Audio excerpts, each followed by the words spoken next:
We remain steadfast in our commitment in delivering local news that matters. Stories that inspire. Enriching the lives of Filipinos in the Philippines and across the globe. This is your GMA Regional TV. Buong puso para sa Pilipino. Ito ang inyong Regional TV News. Magandang araw, ito ang inyong Regional TV News. Hatid namin ang mga pinakamalalaki at pinakahuling balita. Mula sa Luzon, ako po si Chris Zuniga. Mula rito sa Visayas, ako po si Cecil Kibod Castro. At mula naman dito sa Mindanao, ako po si Sara Hilomen Velasco. Mga tsuper, nagpatupad na ng pisong provisional fare increase. Pasahe sa jeep nasa 13 hanggang 15 pesos na. Ang detalye sa report ni Denise Abante ng GMA Regional TV Balitang Southern Tagalog. Nagsisimula ang araw ni Mang Rafael sa pamamasada ng jeepney sa Mabalakad City, Pampanga. Todo kayod siya lalo't dalawang anak niya ang pinapaaral. Ngayong epektibo na ang 1 peso provisional fare increase na inaprobahan ng LTFRB, umaasa siyang madadagdagan ng hanggang 300 piso ang kita sa pamamasada. Masaya naman, sir. Bakit po? Siyempre malaking tulong rin para sa amin yan, sir. Kahit kasi ngayon yung gas, medyo tumaas na rin konti. Kaya salamat rin kami sa LTFRB. Nauna nang nilinaw ng LTFRB na hindi na kailangan kumuha ng mga tsuper ng taripa o fare matrix para sa pisong dagdag pasahe. Alinsunod sa LTFRB, 13 pesos na ang minimum na pasahe sa mga traditional jeepney habang 15 pesos naman ang pasahe sa mga modern jeepney. Umani naman ang reaksyon sa mga mananakay ang ipinatupad na taas pasahe. Sabi ko, okay lang naman siya, lalo na sa mga driver na rin siguro, parang tulong na rin sa kanila. Hindi naman masyadong ganun kabigat ang pisong dagdag. Dapat po dahan-dahan yung pagtaas ng mga bilihin at saka pamasahe. Kasi tumataas din po si mga bilihin.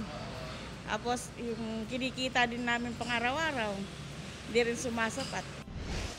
Sa Iloilo City, bagamat ikinatuwa ng mga tsuper ang pisong dagdag pasahe, nangangamba raw sila na mabawasan ang kanilang pasahero. Asa ko, pero problema ang pasahero, kaya di siyempre nagmalang pamasahe mo. Ang ilang tradisyonal na jeep hindi pa nagpapatupad ng taas sa pasahe dahil wala pa raw silang natatanggap na notice of fare increase. Pabor gid ako. Nga man ayaw? Siyempre, di pa na idugang Manila, ibakal sang gasolina Manila eh. Sa mga driver, okay gid na sa ila sir pero siyempre kami sa mga pasahero dako naman ang dugang sa sa ila nga plate table. Samantala, big-time rollback naman ang ipatutupad ng mga oil companies bukas. Tinatayang aabot sa 2 pesos hanggang 3 pesos and 20 centavos kada litro ang tapyas sa gasolina, 2 pesos and 80 centavos hanggang 3 pesos sa kada litro ng kerosene, habang 2 pesos and 30 centavos hanggang 2 pesos and 60 centavos sa diesel. Mula sa GMA Regional TV Balitang Southern Tagalog, Denise Abante, nagbabalita para sa GMA Integrated News. Ilang lugar sa Batangas at Laguna nagsuspende ng klase dahil sa volcanic smog mula sa Bulkang Taal. Nakatutok live si Denise Abante ng GMA Regional TV Balitang Southern Tagalog. Denise? Chris, sa mga oras na ito, maaliwalas na panahon na ang nararanasan dito sa Barangay Halang, Lipa City at maaaninag na rin sa aking likuran ang Bulkang Taal. Kaya ang ilang mga turista piniling bumisita sa lugar para masilayan ang bulkan. Halos mabalot ng makapal na usok ang buong lalawigan o probinsya ng Batangas dahil sa pagbuga ng sulfur dioxide ng Bulkang Taal na nagdulot ng volcanic smog kahapon October 8. Sa Batangas City, mapapansin ang dahan-dahang pagpapatakbo ng ilang mga sasakyan dahil sa smog sa kalsada. Ayon sa FIVOX, epekto ito ng degassing activity ng Taal Volcano kahapon. Kaya ang ilang mga bayan at lungsod sa lalawigan nagdeklara na ng kanselasyon ng klase ngayong araw, October 9, habang ang iba naman wala munang face-to-face classes at nag-shift muna sa modular learning. Ito'y para matiyak ang kaligtasan ng mga guro, lalo ng mga estudyante. Kanselado rin ang face-to-face classes sa ilang lugar sa Laguna at Rizal.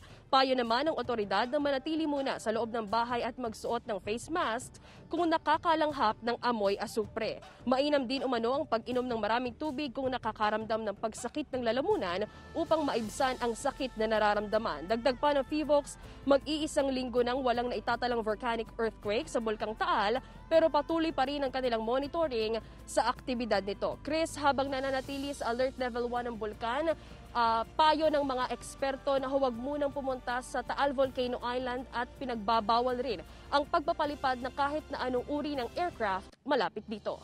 Balik sa iyo, Chris. Maraming salamat, Denise Abante ng GMA Regional TV, Balitang Southern Tagalog.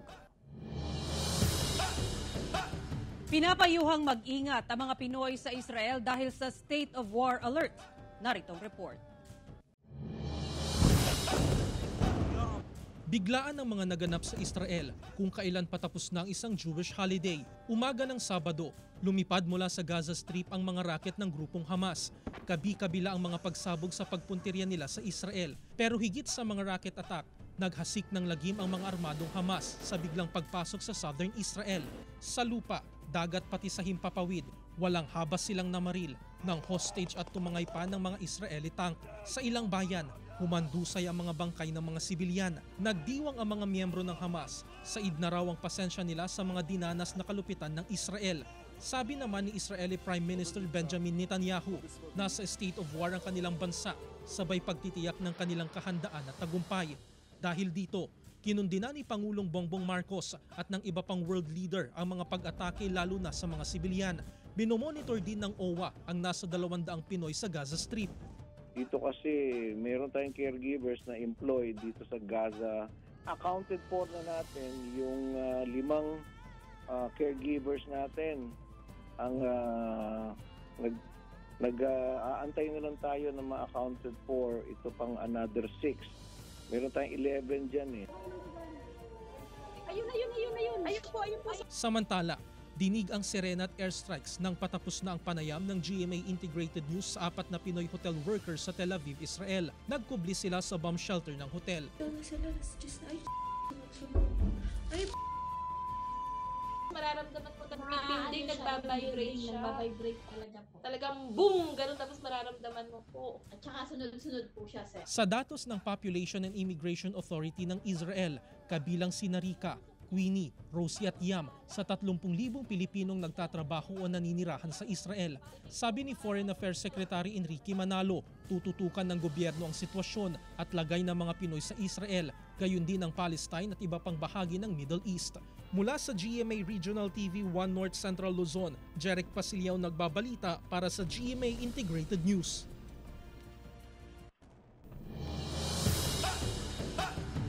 Nagrambol ang ilang players at supporters sa basketball game sa Makilala, Cotabato. Insidente na hulikam. Ang detalye sa report ni Justoni Humamil ng GMA Regional TV 1 Mindanao.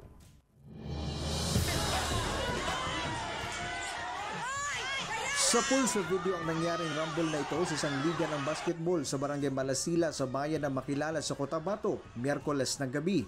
Imbes na kasiyahan ang hatid ng paliga, kasabay ng pagdiriwang ng patunal fiesta sa lugar, isang kaguluhan ang nangyari matapos magkainitan ang 2 players ng magkabilang team. Hindi lang suntukan ang naganap, kundi maging ang hampasan ng mga monoblock chair dahil maging ang mga supporter na magkabilang panig ay nakisali na rin daw sa gulo.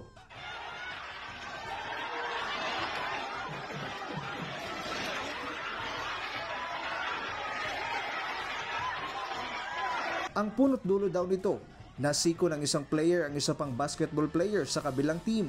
Bago pa man ito nangyari, makikita at maririnig pa sa video ang pag-cheer ng fans.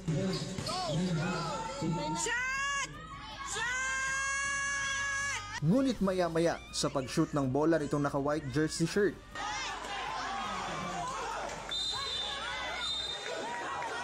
natumba sa sahig ang nasabing player na napag-alamang taga Makilala, Cotabato na nasiko umano ng isang player na taga Kidapawan City sa kabilang team. Una, yung mga fans, onti pa lang, hindi na nakontrol ng management. Nagtawag na sila ng barangay. Dumami, hindi na din makontrol. Wala naman po sa record, sir. Pagdating namin, tumigil na yung gulo, nag-uwian na sila. Inescortan na lang ng mga organizer ang player na taga Kidapawan City paalis ng venue upang hindi na rumesbak pa. Magkakaroon daw ng hearing ang barangay hinggil sa insidente. Dahil sa nangyari, hindi na rin magpapatuloy ang liga. Mula sa GMA Regional TV1 Mindanao, Jess Tony Humamil, nagbabalita para sa GMA Integrated News. Nasagip ang isang sugatang rhesus dolphin sa General Luna, Quezon. Ang detalye sa report ni Paul Hernandez ng GMA Regional TV, Balitang Southern Tagalog. Isang dolphin ang napadpad malapit sa mga bakawan sa coastal barangay ng Santa Maria Ibaba sa General Luna, Quezon. Nakita raw itong palangoy-langoy sa mababaw na parte ng dagat. Sa pagsusuri ng Municipal Environment and Natural Resources Office o MENRO General Luna, isang lalaking rhesus dolphin ang tinatayang nasa 2 metro o 6 na talampakan ng haba nito. Nakitaan ito ng sugat sa nguso ng mapasadsad sa buhangin. Pinagtulong-tulungan namang madala sa mas malalim na bahagi ng dagat ang dolphin bago pa maabutan ng low tide. Masigla na rin daw na lumangoy palayo ang dolphin. Sumunod sa pagkain, malilito pa ng hipon, yun po yung kanya sinusundan. Samantala sa Cebu City, game na ibinida ng mga exotic pet keepers ang kanilang kakaibang mga alaga tulad ng Savannah Monitor Lizard, Corn Snake, Baby Crocodile, Burmese Python, Ball Python at Bearded Dragon. Ayon sa grupo, bahagi ng kanilang awareness advocacy ang pagtuturo sa publiko sa mga dapat gawin lalo na kung makakakita ng mga ilang na hayop. Iginiit din ng grupo na importanteng maging responsableng pet owner at kailangang magkaroon ng kaukulang pahintulot mula sa DENR kung nais mag-alaga ng mga exotic animals. In Cebu, wala man tayo usa ka organization nga nag-promote ani nga mga klase nga mga hayop pa as a pets. Sa Manila na idaghan pero dili sa Cebu wala man. So that's the main reason why nagtukod ta og usa ka organization para sa mosalbar sa mga hayop. Mula sa GMA Regional TV, Balitang Southern Tagalog, Paul Hernandez nagbabalita para sa GMA Integrated News.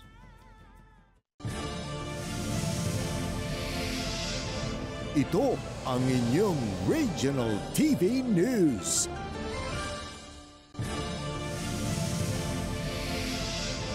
Ito ang inyong Regional TV News.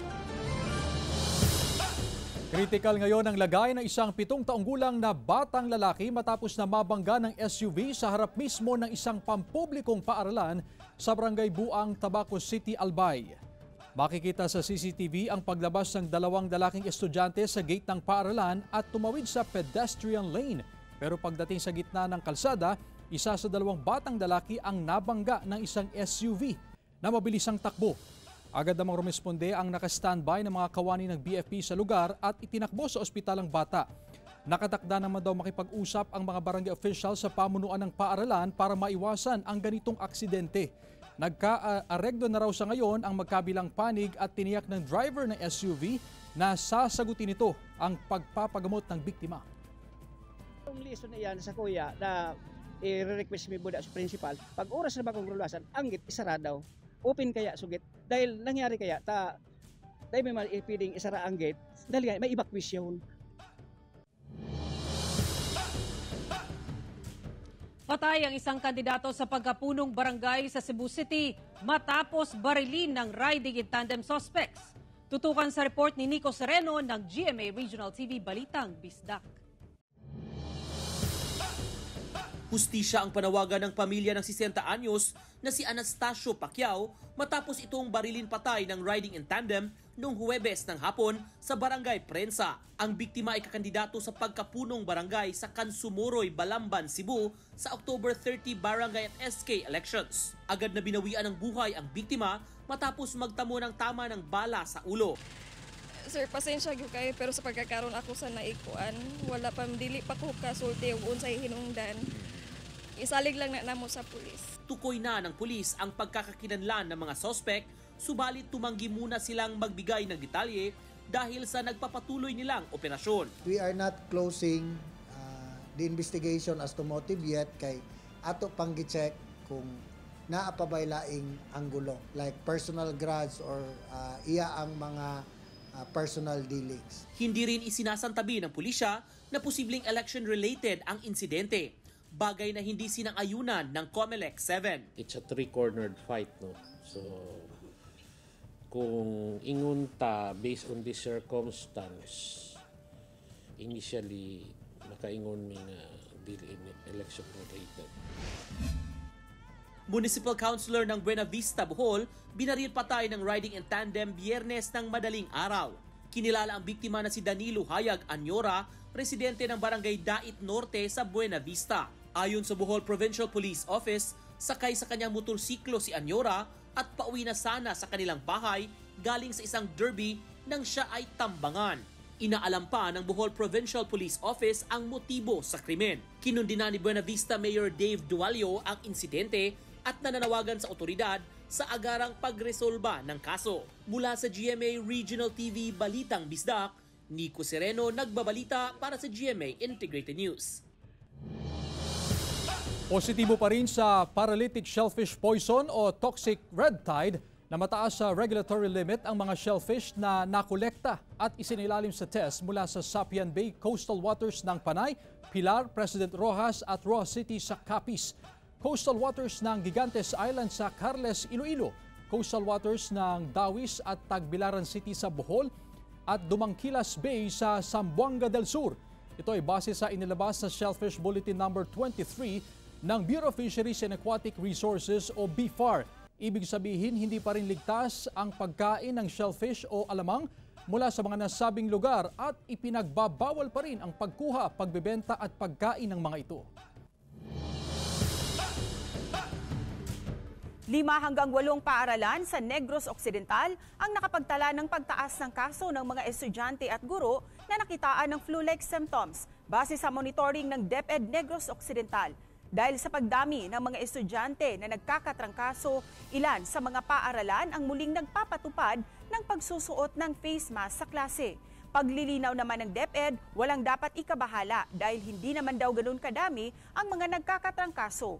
Ayon pa sa Department of Health Region 6, hindi naman kinakailangan na isailalim sa antigen test ang mga estudyante na nakitaan ng mga simptomas. Sa halip ay inabisuhan ng ehensya na huwag na munang papasukin ang may sakit na estudyante upang maiwasan ang hawaan. Inabisuhan din ang mga magulang na tutukan ang pagpapalakas sa immune system ng kanilang mga anak sa pamamagitan ng pagpapakain sa mga ito ng masusustansyang pagkain, pag-iwas sa pagpupuyat at pag-inom ng bitamina.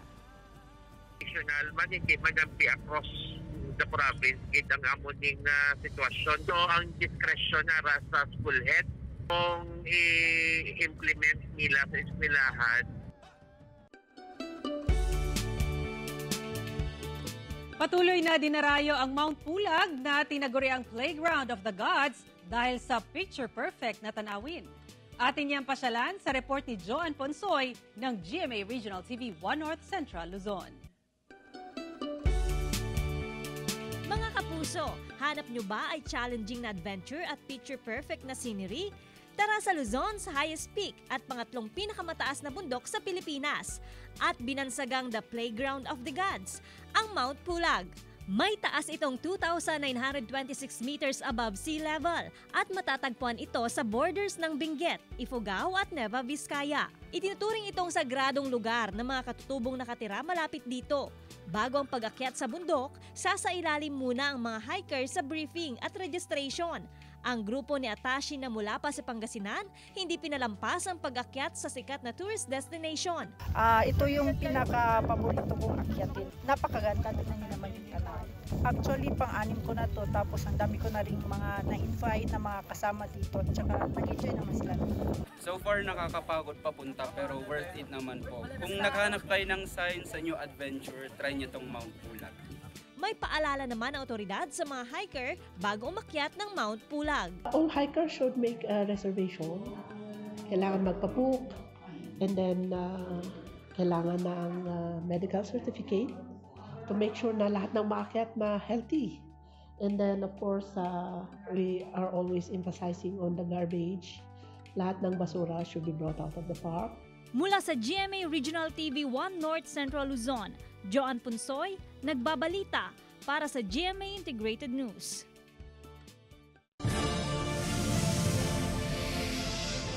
Ito ang inyong Regional TV News.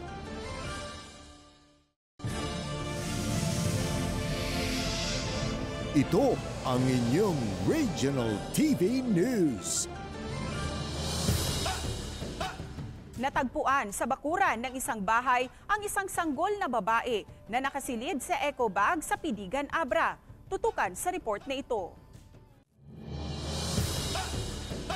Nasa pangangalaga ng Social Welfare Office ang babaeng sanggol na ito matapos matagpuan sa compound ng isang bahay sa Poblacion West, Pidigan, Abra. Kwento ni Eileen Pilar, naglalabas siya sa gilid ng kanilang bahay nang mapansing may mga dumaan na dalawang babae sa kalsada. Lumabas siya kasama ang kanyang mister hanggang marinig nila ang umiiyak na sanggol. Nakita mi jay obeng jayanti batog ti balay mi jay karuba mi nga naka idisodyayon. Nakasilid sa malaking eco bag ang sanggol. Hindi naman nila makumpirma kung ang dumaang dalawang babae ang nag-iwan sa sanggol sa lugar. Wala raw naninirahan sa bahay kung saan iniwan ang sanggol. Agad naman nilang ipinaalam sa pulisya ang insidente. Ipinatingin na rin ang sanggol sa RHU at posibleng 4 hanggang 5 araw na mula nang isilang ang sanggol. Ki-processing nanto dagito yung documents na tapno ti kastakot maikan tayo mat iti dignidad. May kan tayo matrigay kung kuna tayo nga right to a name, iti child, right to a nationality, right to a family. Dinala na sa Reception Studies Center for Children sa DSWD Cordillera ang sanggol. Mula sa GMA Regional TV 1 North Central Luzon, Jeric Pasiliao nagbabalita para sa GMA Integrated News.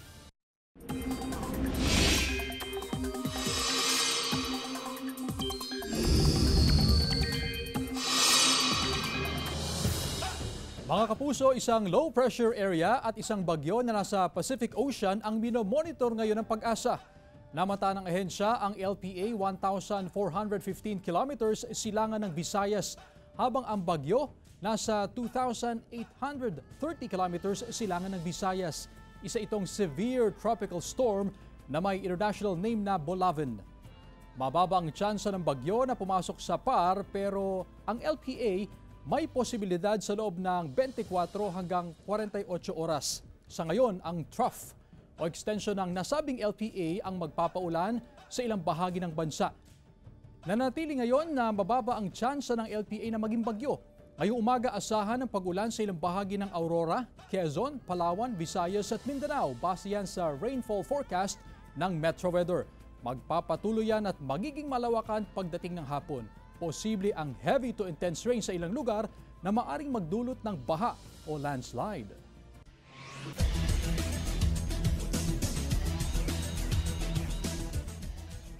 At sa sports, Mapua Cardinals wagi laban sa EAC Generals sa score na 73-69.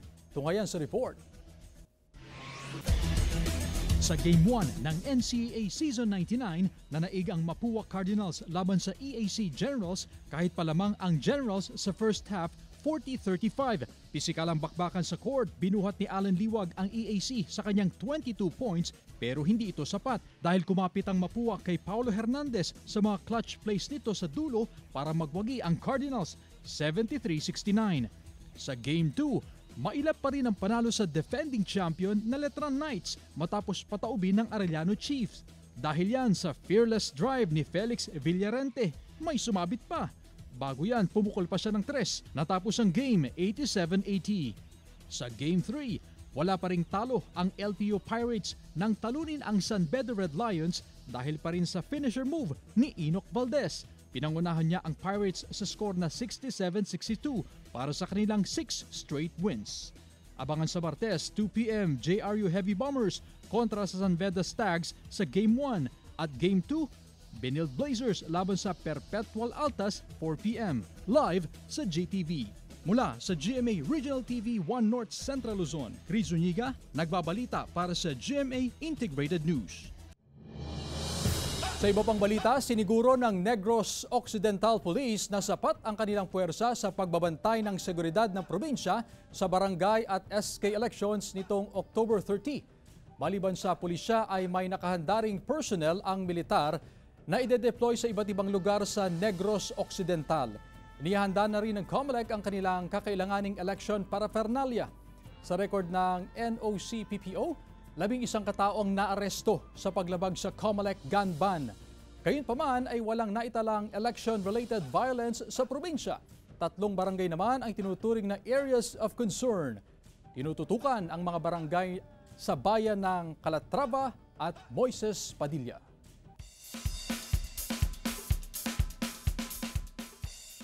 Nagkarerahan ang mahigit 200 makukulay na bangka sa Regata de Zamboanga na bahagi ng pagdiriwang ng Zamboanga Hermosa Festival 2023 sa Zamboanga City. Tunghayan sa report ni Efren Mamak ng GMA Regional TV 1 Mindanao. I declare the most colorful, the most biggest Regatta Race 2023 open!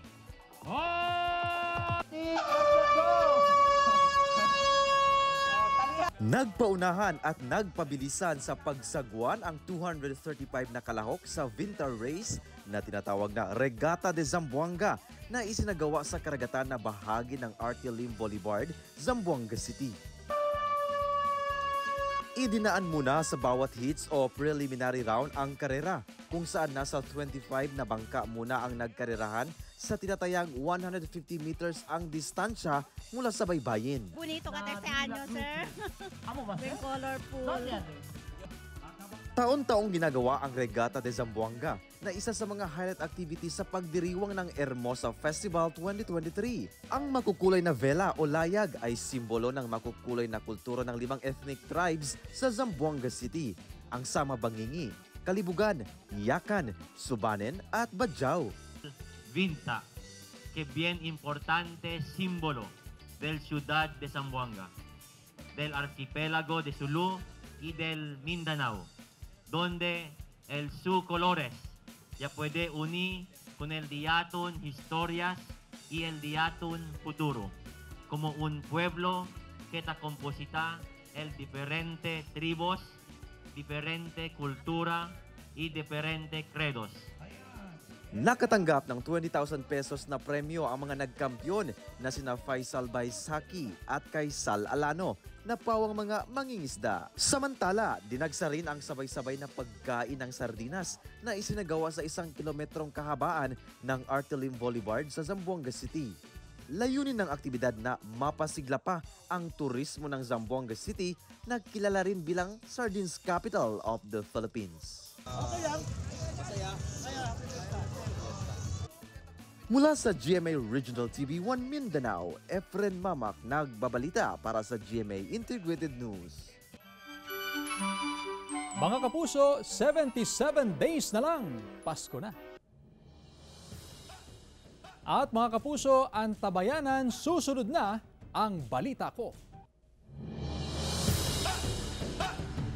Samantala, mapapanood niyo po ang episode na ito sa official website ng GMA Regional TV, www.gmaregionaltv.com.